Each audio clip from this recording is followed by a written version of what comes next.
జై సాయిరామ్. 1910వ సంవత్సరంలో మొట్టమొదటిసారిగా హేమాడ్ పంతు షిరిడీలో అడుగుపెట్టాడు. ద్వారకామాయికి వెళితే అక్కడ బాబాగారు లేరు.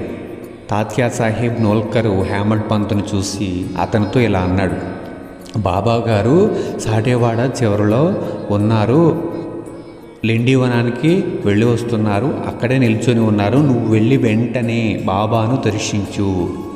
ఆ తరువాత తీరిగ్గా స్నానాది కార్యక్రమాలు పూర్తి చేసుకొని ద్వారకామాయిలో బాబాగారు ఉంటారు కదా, అప్పుడు మళ్ళీ దర్శనం చేసుకుందువు కానీ వెంటనే నువ్వు ధూళి దర్శనం చేసుకో అని తాత్యా సాహెబ్ నోల్కర్ హేమాడ్ పంత్కి చెప్పడం జరిగింది. వెంటనే హేమాడ్ పంత్ పరుగున బాబా దగ్గరకు వెళ్ళి బాబాను చూడగానే బాబాకు సాష్టాంగ నమస్కారం చేస్తాడంట.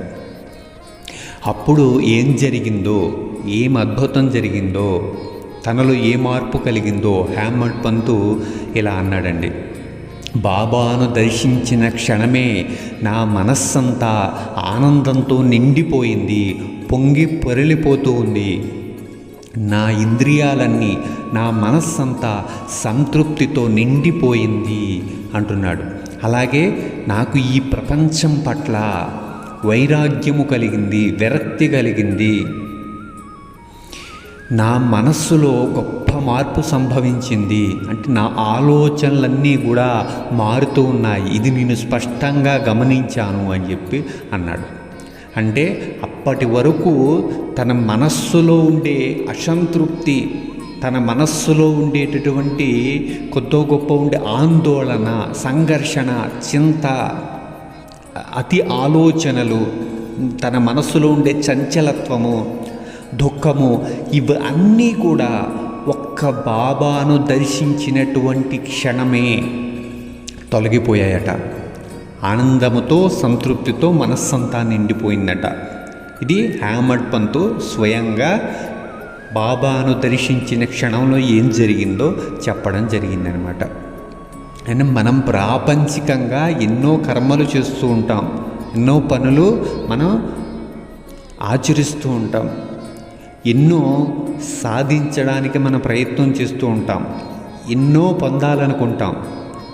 వీటన్నిటినీ పొందడానికి, సాధించడానికి, ప్రయత్నం చేయడానికి, కర్మలను ఆచరించడానికి వెనక మన ఉద్దేశ్యం ఏమై ఉంటుంది అని అంటే, వీటి ద్వారా మనం ఆనందం పొందాలి, శాంతిని పొందాలి, తృప్తిని పొందాలి అన్నటువంటి ఒక లక్ష్యంతో మనం వస్తువులను పొందుతాం, వ్యక్తుల్ని మనం పొందుతాం, అలాగే ఎంతో సమాచారాన్ని మనం తెలుసుకుంటూ ఉంటాం, ఎన్నో మనం సాధించడానికి ప్రయత్నం చేస్తుంటాం. కానీ ఈ ప్రపంచంలో మనం ఏం సాధించినా, ఎన్ని పొందినా కూడా మనకి సంతృప్తి అనేది కలగడం లేదు. అంటే ఇంకా నాకు ఉన్నది చాలు, నాకు ఇంకేం అవసరం లేదు, నేను జీవితం అంతా హాయిగా గడిపేస్తాను, నాకు ఇది బాగుంది అన్నటువంటి స్థితి మనకి కలగడం లేదు.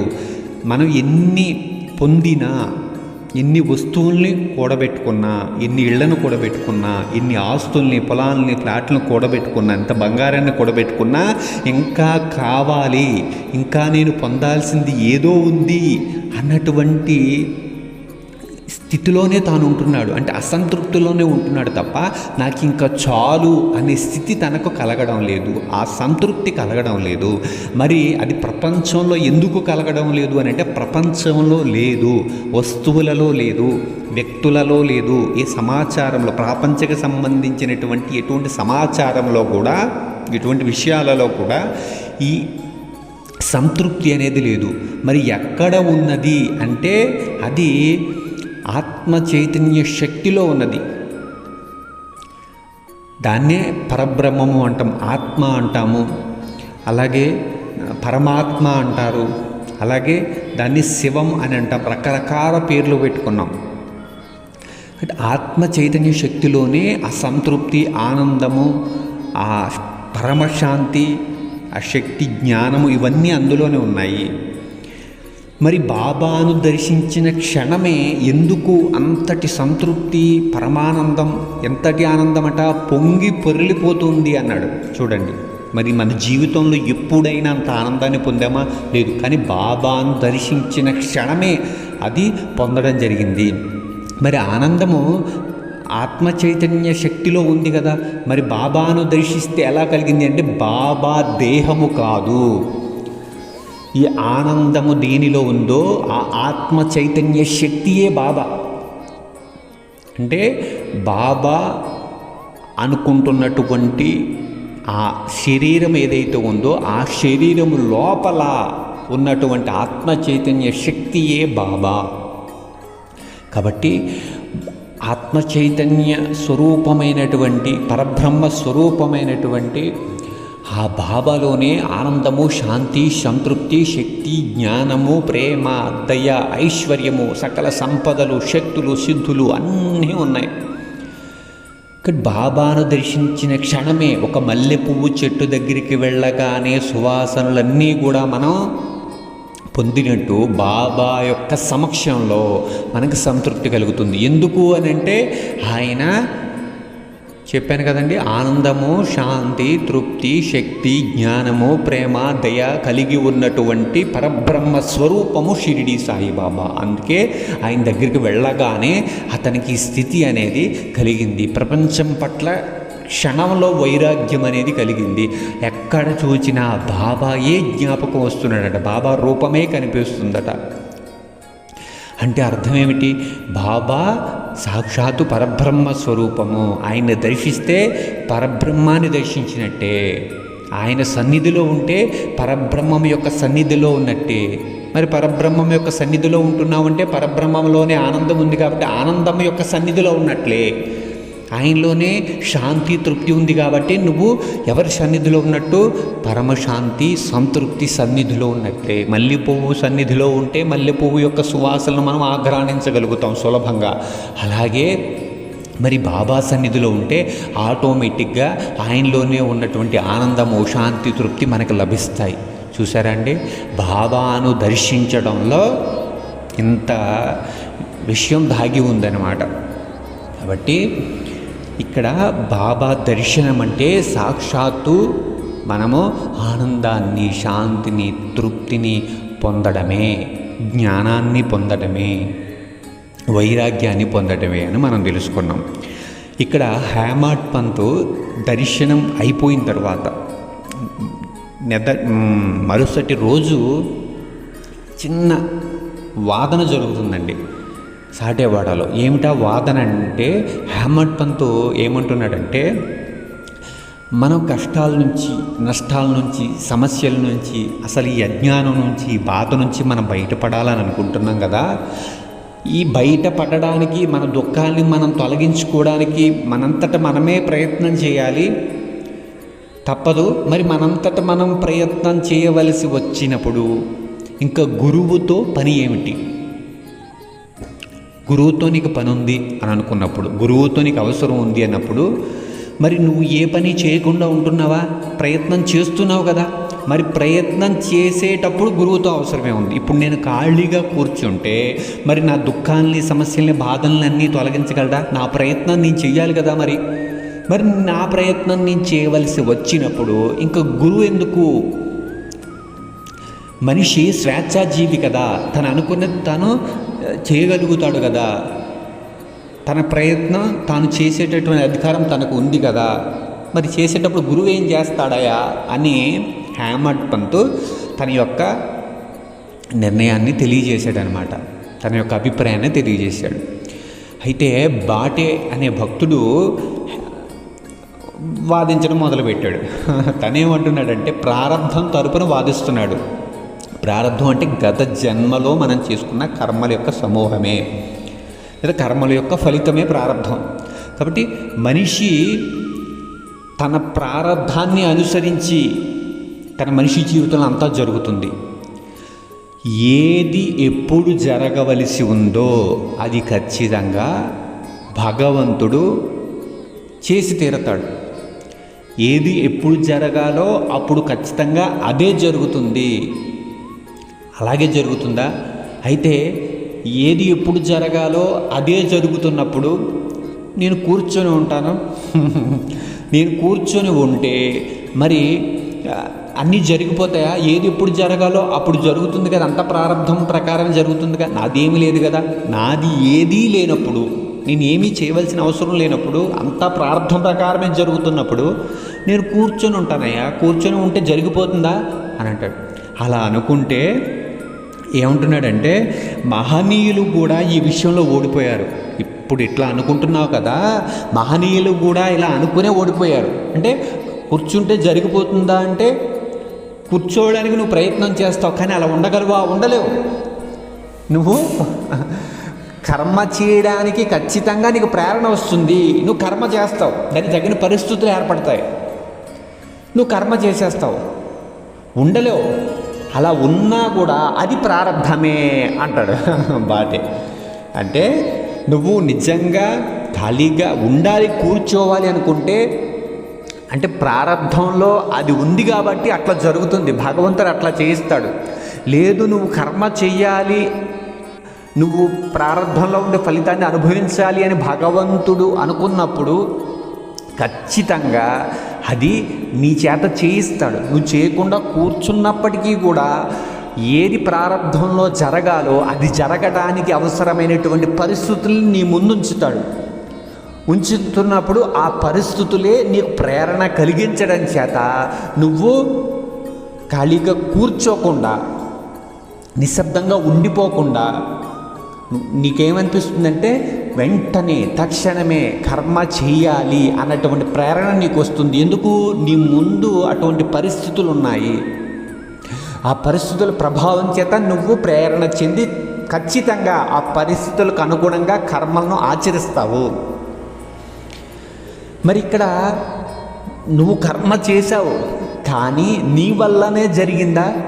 అక్కడ ప్రారంధం ప్రకారం జరిగిందా? ప్రారంధాన్ని అనుసరించి భగవంతుడు ఏది చేయిస్తే జరిగిందంటే, భగవంతుడు ఏది చేయిస్తే జరిగింది. కర్మ చేసింది నువ్వే, కానీ ఆ కర్మ చేయించింది భగవంతుడు. కాబట్టి నేను ఏది చేస్తే అది జరుగుతుంది, కర్మ నా వల్లే జరుగుతుంది, ఇక నాకు గురువో దైవమో అవసరం లేదో నువ్వు అనుకుంటావేమో. అలా అనుకుంటే పొరపాటే. మహనీయులు కూడా ఈ విషయంలో ఓడిపోయారు. కర్మ నీ వల్లే జరుగుతుందనేటువంటి అహంకారం పనికిరాదు, గర్వం పనికిరాదు. అంతా ప్రారంభం ప్రకారమే జరుగుతుంది. అయినా నువ్వు అహంకారంతో ఉంటే, గర్వంతో ఉంటే నీకేమిటో ఉపయోగం? చూడండి, వాదన ఎలా జరుగుతుంది. అహంకారం ఉంది, గర్వం ఉంది, నేనే చూస్తున్నాను గర్వం ఉంది. ఆ గర్వం వల్ల నీకు ఏమైనా ఉపయోగం ఉందా అంటే ఉపయోగం లేదు. నీ దుఃఖాలు ఏమైనా దొరుకుతాయా? దుఃఖాల కోసం తొలగించుకోవడానికి ప్రయత్నం చేస్తున్నావు, నువ్వు ఏదో సాధించడానికి ప్రయత్నం చేస్తున్నావు. నువ్వు గర్వంతో ఉంటే, అహంకారంతో ఉంటే నువ్వు అనుకున్నది ఏమైనా పొందుతున్నావా? నీ దుఃఖాలు ఏమైనా పోతున్నాయా అంటే పోవడం లేదు. అంటే నీ గర్వం వల్ల, అహంకారం వల్ల ఏమిటయ్యా ఉపయోగం? లేవు కదా. అవి ఉండకూడదు, వాటి వల్ల ఎటువంటి ఉపయోగం లేదు. కాబట్టి అహంకారాన్ని, గర్వాన్ని విడిచిపెట్టే. అంతా ప్రారంభం ప్రకారం జరుగుతుంది, నువ్వు నిమిత్త మాత్రుడివే అంటారు. అతనేమో అసలు ఈ కర్మ స్వేచ్ఛాజీవి, మనిషి ఏదనుకుంటే అదే జరుగుతుంది అంటాడు. ఇంకా అసలు దైవంతో కానీ గురువుతో కానీ అవసరమే లేదు అంటాడు. ఈ ఇద్దరి మధ్య వాదన ఎలా సాగుతుంది? ఏది సరైనదో తేలలేదు. ఇద్దరిలో ఏది అభిప్రాయం సరైనదో వాళ్ళకి ఇదమిద్దంగా తేలలేదు. అప్పుడు ఇంకా ఏదో తను మనశ్శాంతి కోల్పోయినట్లు అనిపించింది. వాదన జరిగి మనశ్శాంతి పోయింది అనుకుంటాడు అనమాట హేమంత్ పంతు. తనకు ఒక అనిపిస్తుంది అనమాట, దేహాత్మ బుద్ధి అహంకారం లేకపోతే అసలు వివాదానికి తావుండదు అంటాడు. అసలు వివాదంలో ఎవడు పడతాడు అంటే దేహాత్మ బుద్ధి, అంటే నేను అన్నటువంటి అహంకారంతో ఉంటే వాడే వివాదంలోకి వెళతాడు. అసలు దేహాత్మ బుద్ధి లేకపోతే, నేను దేహము అన్నటువంటి అహంకారం లేకపోతే ఇంకా వాదనకు తావెక్కడుంది? అసలు వాదన చెయ్యాలి, వాదనలోకి వెళ్ళాలి అన్నటువంటి ఆలోచన ఎక్కడదయ్యా? అసలు అది రానే రాదు. కాబట్టి వివాదం అనేది జరగదు అని, ఈ వివాదాలన్నిటికీ కారణం అహంకారమే అనుకుంటాడనమాట. అయితే వీళ్ళిద్దరూ వెళ్ళిన తర్వాత వెంటనే వెళ్తారు. వెళ్ళిన తర్వాత బాబాగారు అతనితో అంటారు, ఏమని, కాకాను పిలిచి, వాడాలో ఏం జరుగుతుంది, ఏమిటా వివాదము, అది దేనిని గూర్చి, ఈ హ్యామర్డ్ పంతు ఏమంటున్నాడు అంటున్నాడు అనమాట బాబాగారు. అయితే హ్యామర్డ్ పంత్ ఆశ్చర్యపోతాడు, అదేంటి, మేము అక్కడెక్కడో వాడాలో మేము వివాదం జరిపితే, అంటే ఒకరికొకళ్ళు మేము అభిప్రాయాలను వెలిపించుకుంటూ ఉంటే, వాదించుకుంటూ ఉంటే బాబాకి ఎలా తెలిసింది, మేమంతా వచ్చింది ఇప్పుడే కదా, బాబాకి సమాచారం ఎలా తెలిసింది అంటే, బాబా సర్వజ్ఞుడు, ఎక్కడ ఏం జరుగుతుందో బాబాకు తెలిసిపోతుంది అని హ్యామర్డ్ పంతు తెలుసుకోవడం జరిగిందనమాట. సరే, ఈ హ్యామర్డ్ పంతు వచ్చిన రోజు జరిగింది. రెండవ రోజు దీక్షిత్ బాబా దగ్గరికి వెళ్తాడండి. వెళ్ళినప్పుడు హ్యామర్డ్ పంత్ యొక్క సంశయం తీరిపోతుందనమాట. బాబా తీరుస్తాడు. ఎలా అంటే, బాబా దగ్గరికి వెళ్ళి దీక్షిత్ అంటాడు, ఏమని, ఇక నేను షిరిడీ నుంచి వెళ్ళవచ్చునా అంటాడు. అంటే తను అంటున్నాడు, బహుశా హ్యామర్డ్ పంతును ఉద్దేశించి అన్నాడేమో. వచ్చాడు కదా దర్శనానికి, దర్శనం అయిపోయింది, ఒక రోజు ఉన్నాడు, ఇక వెళ్ళవచ్చునా అని తన గురించి అన్నాడేమో తెలియదు, కానీ అన్నాడు. ఆ మాట అనడంతో వెళ్ళవచ్చును అన్నాడు. పక్కనే ఉన్న అతనికి ఆసక్తి కలిగింది. ఏమిటి, వెళ్ళొచ్చా అంటున్నాడు, బాబాగారేమో వెళ్ళొచ్చు అని అంటున్నారు, ఇందుకు ఎక్కడికి అని తెలుసుకోవాలన్నటువంటి ఆసక్తి కలిగి ఎక్కడికి అని అడిగాడు. అప్పుడు బాబా ఏమని ఉండొచ్చు అంటే, ఇంటికి. ఒకవేళ హ్యామర్డ్ పంతు గురించి అడిగినట్లయితే హ్యామర్డ్ పంతు ఎక్కడికి వెళ్ళాలనుకుంటాడు, ఇంటికే కదా, కాబట్టి ఇంటికి వెళ్ళవచ్చు అని బాబాగారు చెప్పొచ్చు. కానీ అలా చెప్పలా. అప్పటికే విషయం అర్థమైపోయింది. అక్కడ ఉన్నటువంటి హ్యామర్డ్ పంతు కానీ దీక్షిత్ కానీ వెళ్ళవచ్చు అంటే మామూలుగా ఇంటికే అని అర్థమైంది. కానీ ఇక్కడ ఎప్పుడైతే ఇతను అడిగాడు ఎక్కడికి అని, బాబాగారు హ్యామర్డ్ పంతుకి నిన్నటి జరిగినటువంటి ఆ వివాదానికి పరిష్కారం చెప్పాలనుకున్నారు. అక్కడ వచ్చినటువంటి ప్రశ్నకి, తలెత్తినటువంటి ప్రశ్నకి సమాధానం చెప్పాలనుకున్నాడు. అందుకే ఇప్పుడు జరుగుతున్న ఈ సందర్భాన్ని అడ్డు పెట్టుకొని బాబాగారు అతనికి సమాధానం ఎలా చెప్తున్నాడో చూడండి. వెళ్ళవచ్చున, అది ఎక్కడికి అని అప్పుడు బాబాగారు అంటారు, అతనికి సమాధానం చెప్పడం కోసం ఇలా అన్నాడు. ఏమని, చాలా పైకి అన్నాడు బాబా.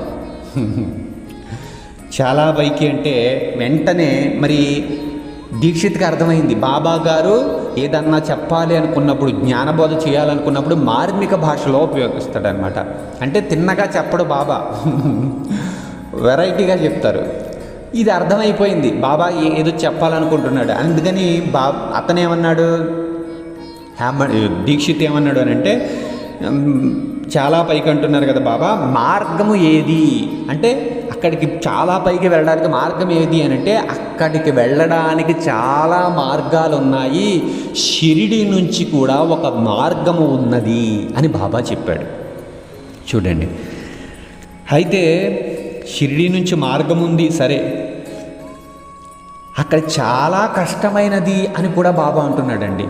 అంటే ఆ మార్గము చాలా కష్టమైనది. మార్గ మధ్యంలో పులులు ఉంటాయి, సింహాలు ఉంటాయి, తోడేళ్ళు ఉంటాయి, నక్కలు ఉంటాయి అని బాబా చెప్పడం జరిగింది. అప్పుడు దీక్షిత్ అంటాడు, మరి ఎవరినైనా మార్గదర్శకుని తీసుకుపోతే, అంటే ఆ అడవి గురించి పూర్తి సమాచారం, ఎక్కడ నక్కలు ఉంటాయి, ఎక్కడ తోడేళ్ళు ఉంటాయి, ఎక్కడ సింహాలు ఉంటాయి, ఎక్కడ పులులు తిరుగుతాయి, ఎక్కడ గోతులు ఉంటాయి, అంటే జంతువుల్ని పట్టడానికి కొన్ని గోతుల్ని తవ్వి అది తెలియకుండా పైన ఏదో చిన్న ఆచ్ఛాదనం మూతలాంటివి పెడతారనమాట, ఆకులు జల్లుతారు. ఏదైనా పెద్ద జంతువు వచ్చినప్పుడు అందులో తెలియకుండా అందులో పడిపోతుంది అనమాట. వీటన్నిటినీ గురించి అవగాహన ఉన్నవాడు, సమాచారం తెలిసినవాడు మార్గదర్శకుడు. అడవి దాటడానికి మార్గం తెలిసినవాడు మార్గదర్శకుడు. అటువంటి మార్గదర్శకుని తీసుకుపోతే అని అడిగితే అప్పుడు బాబాగారు అంటారు, ఓ అలా అయితే కష్టమే లేదు అంటాడు. అలా అనగానే ఈ మార్గదర్శకుడు తిన్నగా గమ్యస్థానముకు చేర్చుతాడు, ఎటువంటి ఇబ్బంది లేదు, పులులు, తోడేళ్ళు, గోతుల నుంచి కూడా తప్పించును.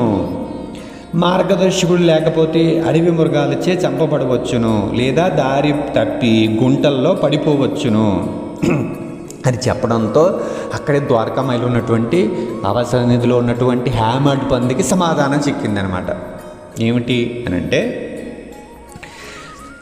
పరమార్థము అంటే నువ్వు మోక్షం పొందాలి అన్నా, నువ్వు జ్ఞానం పొందాలి అన్నా, నేను ఈ దేహము కాదు, దేహములో ఉండే దేహిని అంటే ఆత్మస్వరూపాన్ని అని తెలుసుకోవాలన్నా, నీ కష్టాల నుంచి, దుఃఖాల నుంచి, సమస్యల నుంచి, వీటికి కారణమైనటువంటి ప్రారంధాన్ని నుంచి, దానికి మూలమైనటువంటి సంచిత కర్మల నుంచి, నీ మనస్సులో ఉండే అశాంతి నుంచి, సంచరత్వం నుంచి, భయాందోళన నుంచి, సంఘర్షణ నుంచి, అతి ఆలోచనల నుంచి నువ్వు తప్పించుకోవాలి అని అంటే, బయటపడాలి అని అంటే, అన్ని దుఃఖాల నుంచి నువ్వు విముక్తి చెందాలి అని అంటే ఖచ్చితంగా ఇక్కడ గురువు అవసరం ఉన్నది అని తెలుసుకుంటాడు. అంటే అడవులలో నువ్వు సులభంగా, కష్టము లేకుండా, ప్రమాదాల బారిన పడకుండా తొందరగా నువ్వు చేరుకోవాలి అంటే ఖచ్చితంగా మార్గదర్శకుడు అవసరమే కదా. అట్లానే ఈ సమస్త దుఃఖముల నుంచి నువ్వు బయటపడాలి, ఈ భవబద్ధాల నుంచి బయటపడాలి, ఇక మరు జన్మ లేకుండా నువ్వు ఉండాలి, సద్గతి పొందాలి, మోక్షం పొందాలి అని అనుకుంటే, నువ్వు ప్రాపంచికంగానైనా నువ్వు సరైనటువంటి దారిలో వెళ్ళాలన్నా కూడా ఇక్కడ కూడా మార్గదర్శకుడు అంటే గురువు అవసరమే అని తెలుసుకున్నాడు. నేమన్నాడు అంతకు ముందు రోజు, అంతా గురువు అవసరమే ఉందయ్యా, నా దుఃఖాన్ని తొలగించుకోవడానికి నీ ప్రయత్నం చేస్తే చాలు, నేను కష్టపడితే చాలు. నేను కష్టపడవలసి వచ్చినప్పుడు, నేను ప్రయత్నం చేయవలసినటువంటి పరిస్థితి వచ్చినప్పుడు, నేనే ప్రయత్నం చేస్తున్నప్పుడు ఇంకా గురువు అవసరం ఏముందన్నాడు. గురువు అవసరం లేదనుకున్నాడు. కానీ ఇక్కడ గురువు అవసరం ఉంది. గురువు అవసరం లేకపోతే ఏమవుతుంది, అక్కడ అడవుల్లో అక్కడ మార్గదర్శకుడు లేకపోతే ఏం జరిగింది, అక్కడ ప్రమాదాలను పడ్డావా లేదా, పడతావు. గోతుల్లో పడతావా లేదా, పడతావు. ఏపులో, ఏ నక్కో, ఏ తోడలో చూస్తే, ఏ సింహమో చూస్తే దానికి మాంసం కూడా అయిపోతావు, చనిపోతావు, అవునా కదా. లేదా తప్పించుకొని ఏ చెట్టు మీద ఉండి ప్రాణాలు రక్షించుకున్నా నువ్వు తిరిగి కిందకి వెళ్ళలేక, ప్రయాణం చేయలేక మళ్ళీ ఎక్కడ పడిపోతావు అని అక్కడే ఉండి బక్క చిక్కిపోయి నీరసించిపోయి చనిపోతావు, అవునా కదా. లేదా బతికి బయటపడ్డా తిరిగి ప్రయాణాన్ని కొనసాగించుకుని తిరిగి దారినే, అది వచ్చిన దారిని మళ్ళీ నువ్వు ఇంటికి పోతావు, గమ్యానికి వెళ్ళవు. ఇంకా ఒకవేళ నువ్వు ప్రయత్నం చేస్తున్న ఏ గోతులోనే పడిపోతావు మళ్ళీ.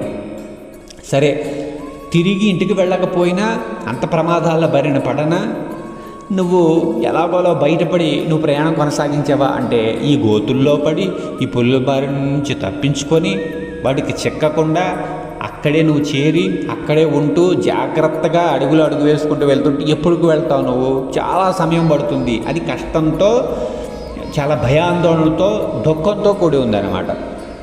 కానీ మార్గదర్శకుడు ఉంటే ఇటు తిన్నగా దారి చూపిస్తాడు. ఎటువంటి ఈ ప్రమాదాలేని జరగకుండా, ఆలస్యం కాకుండా తొందరగా వెళ్ళిపోతున్నావు కదా హాయిగా. బాగుందా లేదా? అంటే నువ్వు ఇక్కడ మార్గదర్శకుడు ఉండడానికి లేకపోవడానికి తేడా ఉంది కదా. అలాగే నువ్వు ఇందాక ఏదైతే చెప్పుకున్నామో దానికి, ఈ దుఃఖాల నుంచి బయటపడడానికి గురువు అవసరం. గురువు లేకపోతే ఎలా ఉంటుందంటే, నువ్వు కూడా ఇక్కడ ప్రమాదాలను బారిన పడుతూ ఉంటావు, నువ్వు కూడా అనవసరంగా ఎంతో కష్టపడుతూ ఉంటావు, ఎన్నో సమస్యల్లో చిక్కుకుపోతూ ఉంటావు, నువ్వు చాలా ఆలస్యంగా నీ యొక్క గమ్యానికి చేరుకుంటావు. లేదా తిరిగి నువ్వు ఎక్కడ వేసిన గొంగడి అక్కడే అన్నట్టు అక్కడే ఉంటావు తప్ప నీ దుఃఖాలేమీ తొలగవు. నువ్వు పతనావస్థకు కూడా వెళ్ళిపోయే అవకాశం ఉంది. గోతుల్లో పడ్డవాడు అందులోనే ఉండిపోతాడు కదా. అలాగా నువ్వు పతనం అయిపోయే కూడా అవకాశం ఉంది. అంటే చేరవలసిన గమ్యానికి చేరవు, పైగా నువ్వు ఎక్కడ మొదలెట్టావో అక్కడికి వెళ్ళవు, నువ్వు అక్కడే ఉండిపోతావు, నశించిపోయే అవకాశం ఉంది. కాబట్టి ఖచ్చితంగా గురువు అనేవాడు ఉంటే నీకు దారి చూపిస్తాడు. కాబట్టి కర్మలు నీ చేత చేయిస్తూ, ఎక్కడ కష్టం వచ్చినా, ఎక్కడ నష్టం వచ్చినా, ఎక్కడ నువ్వు గమ్యాన్ని చేరుకోవడానికి ఏది అడ్డుపడుతుందో అది ముందుగానే గురువు గుర్తించి వాటి బారిన పడకుండా ఏం చేస్తాడు, అడుగు తప్పించి దారి మళ్ళించి సరైన దారిలో నిన్ను నడిపిస్తాడు. తద్వారా ఏమవుతుంది, సరైన దారిలో వెళ్తే ఎటువంటి ప్రమాదాలను పడవు కదా. అట్లా నీ సరైన దారిలో అతను త్రోవ చూపించడం వల్ల, అటే నడిపించడం వల్ల చేపట్టుకొని నువ్వు కూడా ఈ జీవితంలో ప్రాపంచికంగా కానీ ఆధ్యాత్మికంగా కానీ దుఃఖాలకు గురి అవ్వకుండా, ఈ కష్టాలు సమస్యలకు గురి అవ్వకుండా, ఒకవేళ కష్టాలు సమస్యలు ప్రార్థానుసారం వస్తున్నప్పటికీ కూడా అవి బయట ఉంటాయి కానీ అవి నీ మనస్సులోకి రాకుండా తామరాకు మీద నీటి బొట్టులాగా నువ్వు ఉండి తక్కువ దుఃఖంతో, అంటే ఎంతో కొంత దుఃఖం అనిపించాలి వస్తుంది, కానీ దానివల్ల నువ్వు ఎటువంటి ప్రభావానికి గురవ్వకుండా కుంగిపోకుండా నిలబడి నువ్వు నీ ప్రయాణాన్ని కొనసాగించేలాగా చేస్తాడు. తొందరగా నువ్వు నీ యొక్క లక్ష్యాన్ని, అంటే దుఃఖము నుంచి విముక్తి అయ్యేలాగా, ఎప్పుడు ఆనందముగా శాంతిగా తృప్తిగా ఉండేటటువంటి స్థితిని నువ్వు పొందేలాగా గురువు నిన్ను నడిపిస్తూ ఉంటాడు. ఎక్కడ ఏ ఆపద ముంచుకొచ్చినా ప్రారంధానుసారం అది ముందుగానే బాబా గారు గురువైనటువంటి షిరిడి సాయినాథుడు గుర్తించి ఏం చేస్తాడు, నిన్ను తప్పిస్తాడు. ఒకవేళ ప్రారంభంలో ఉన్న అందులో నువ్వు పడినా అందులో నుంచి నువ్వు గుణపాఠాలు నేర్చుకొని మళ్ళీ అటువంటి ప్రమాదంలో, అటువంటి మాయలో, అటువంటి ఆకర్షణలలో నువ్వు పడిపోకుండా గుణపాఠాలు నేర్చుకునేలాగా చేసి అందులోంచి నేర్చుకున్నాక అందులోంచి బయటికి తీస్తాడనమాట. మళ్ళీ అందులో పడిపోతావు అని కాదు, పడిపోయేలా చేసి ఎంతసేపు ఆయన తప్పిస్తాడు. నీ మనస్సులో ఉంటుంది కదా, మాయా ఆకర్షణలు నీ మనస్సులో ఉంటాయి. నువ్వు వేరే మంచి మార్గంలో వెళ్తున్నా నీ మనస్సు చెడు వైపు ఉంటుందేమో, అందుకని మనస్ఫూర్తిగా నువ్వు చెడు తప్పించుకొని మంచి మార్గంలో వెళ్ళడానికి నువ్వంతటా నువ్వు మనస్ఫూర్తిగా మంచి మార్గంలో వెళ్ళాలి అని అంటే ఒక్కోసారి చెడు అనే గుంతల్లో పడిపోయి అందులో నుంచి నువ్వు గుణపాఠాలు నేర్చుకొని, ఇందులో దుఃఖమే ఉంది తప్ప ఆనందం లేదు, ఆనందం ఉన్నది తాత్కాలికమే తప్ప ఎప్పుడు ఆనందంగా ఉండడం లేదు, ఇందులో ఎప్పుడు దుఃఖమే ఉంది, ఎప్పుడు సంఘర్షణే ఉంది, ఎప్పుడు చింతయే ఉంది, ఎప్పుడు ఆందోళనే ఉంది, ఎప్పుడో బాధలే ఉన్నాయి ఇందులో అని నీ అంతటా నువ్వు గుర్తించి నువ్వే దీనిని వదిలించుకొని మంచి మార్గంలో మనస్ఫూర్తిగా ప్రయాణం చేసేలా గుణపాఠాలు నేర్చుకున్న తర్వాత మళ్ళీ ఆ ఆపదల్లో నుంచి, ఆ కష్టాల్లో నుంచి, ఆ ఆకర్షణలో నుంచి, ఆ మాయలోంచి మనం బయటికి ఆయనే తీసుకొస్తాడనమాట. తీసుకొచ్చిన తర్వాత అప్పుడు నువ్వు మనస్ఫూర్తిగానే నువ్వు నడుస్తూ ఉంటావు అనమాట. కాబట్టి సరైన మార్గంలో ఆయన నడిపిస్తాడు, ఎప్పటికప్పుడు అన్ని ప్రమాదాల నుంచి తప్పిస్తాడు. ఒకవేళ పడినా అందులోంచి గుణపాఠాలను నేర్చుకొని అందులో ఏమీ లేదు, నిజమైన ఆనందము శాంతి తృప్తి గురువులోనే ఉంది, ఆధ్యాత్మికంలో ఉంది, ప్రపంచంలో లేదు, వస్తువుల్లో లేదు, వ్యక్తుల్లో లేదు, ప్రాపంచికమైనటువంటి సమాచారంలో లేదు అని నువ్వు గుర్తించి నువ్వు నడుచుకునేలాగా ప్రపంచంలో ఉంటూ తామరాకు మీద నీటి బొట్టులాగా అంటకుండా ఉంటూ నువ్వు గురువు చెప్పిన మార్గంలో వెళుతూ గురు సేవ చేస్తూ నీ యొక్క కుటుంబాన్ని, నీ బాధ్యతలను చక్కగా ఆనందముగా శాంతిగా తృప్తిగా నిర్వర్తించుకునే స్థితి నీకు కలిగేలాగా ఆయన నడిపించడం అనేది జరుగుతుంది. అందుకు గురువు అవసరము అని ఆ సన్నివేశం ద్వారా, బాబా మాటల ద్వారా, బోధ ద్వారా హేమడ్ పంతు గ్రహిస్తాడు. మనము కూడా గ్రహించడం జరిగింది హేమడ్ పంతు వల్ల. కాబట్టి మనమందరము కూడా చక్కగా ఒక గురువు అనేది అవసరం. అటువంటి సర్వసమర్థుడైనటువంటి గురువు లభించాడు. రాముడు గురువుని ఆశ్రయించాడు, కృష్ణుడు గురువుని ఆశ్రయించాడు, వశిష్ఠుడు సాందీపుని. వశిష్ఠుడేమో రాముడు గురువు, సాందీపుడేమో కృష్ణుడు గురువు. అవతార పురుషులు కారణజన్ములైనటువంటి సిద్ధపురుషులైనటువంటి ఆ కృష్ణుడు రాముడు గురువుని ఆశ్రయించి వాళ్ళ ద్వారా జ్ఞానము పొంది దుఃఖం నుంచి బయటపడి వాళ్ళ కర్తవ్యాన్ని, వాళ్ళ బాధ్యతలను వాళ్ళు నిర్వర్తించుకుంటూ హాయిగా వెళ్ళారు. కాబట్టి ఆ జ్ఞానము, అవగాహన, ఆ సత్యాన్ని మనం తెలుసుకోకపోతే దుఃఖంతోనే మన బాధ్యతలన్నీ మోస్తూ ముందుకెళ్తూ ఉంటాం ఒక గాడిదలాగా. అలా కాకుండా మనం ఈ దుఃఖము లేకుండా ఆనందముగా శాంతిగా తృప్తిగా మన బాధ్యతలు నిర్వర్తించుకుంటూ వెళ్తే అసలు బరువు అనేది లేకుండా హాయిగా నువ్వు ప్రయాణం చేయగలిగితే ఎంత బాగుంటుంది. కాబట్టి ఆ స్థితి అనేది ఒకటి ఉంది. దాన్ని పొందడానికి గురువు అవసరం. రాముడు కృష్ణుడు కూడా గురువుని ఆశ్రయించారు. కాబట్టి ప్రతి ఒక్కరికి గురువు అనే మార్గదర్శకుడు అవసరము అని హేమడ్ పంత్ గ్రహించాడు. మనం కూడా ఇప్పుడు గ్రహించాం. కాబట్టి సర్వసముద్రైనటువంటి సాక్షాత్ శివస్వరూపుడైనటువంటి ఎన్నో కష్టాలని, నష్టాలని, సమస్యలను తీర్చగలిగే శక్తి ఉన్నటువంటి మహానుభావుడు. అలాగే తన మాట చేత ఏదైనా జరిగేలా చేయగలిగేటటువంటి శక్తి సంపన్నుడు, పరమ ప్రేమ స్వరూపుడు, దయార్థ హృదయుడు. మన పాపాన్ని సైతం ఆయన అనుభవించగలిగేటటువంటి ప్రేమ దయ మనపై ఉన్నటువంటి కరుణామయుడు షిరిడీ సాయినాథుడు. అటువంటి గురువు మనకు లభించాడు కాబట్టి ఆయన యొక్క బోధనను మనం ఆచరిద్దాం. ఆయన సచ్చరిత ప్రతిరోజు చదువుతూ ఆయన చెప్పింది ఏంటో తెలుసుకొని దాన్ని మన నిత్య జీవితంలో ఆచరణలో పెడదాం. దుఃఖాల నుంచి మనం బయటపడదాం. ప్రతిరోజు ఆయన సేవ కోసం ఓం సాయి, శ్రీ సాయి, జై జై సాయి అనే నామాన్ని స్మరిద్దాం. మన పాపాలని అన్నిటినీ కూడా తొలగించుకుందాం. మనము ఈ దుఃఖాల నుంచి బయటపడి ఆనందముగా, హాయిగా, సంతృప్తిగా ఉంటూ మన కుటుంబాన్ని కూడా అలా ఉంచగలిగే స్థితిని మనం పొందుతూ హాయిగా, ఆనందంగా, ఏ బరువు మనస్సులో లేకుండా తేలికగా హాయిగా మన జీవితాన్ని కొనసాగిద్దాం. అందుకు బాబా అనుగ్రహాన్ని పొందుదాం అని తెలియజేసుకుంటూ, ప్రతి ఒక్కరికి గురువు అవసరమే గుర్తించి ఖచ్చితంగా బాబాను జీవితాంతం పట్టుకోండి. ఆయన నామస్మరణ చేయండి, అంతా ఆయన చూసుకుంటారు. జై సాయిరామ్, జై జై సాయిరామ్.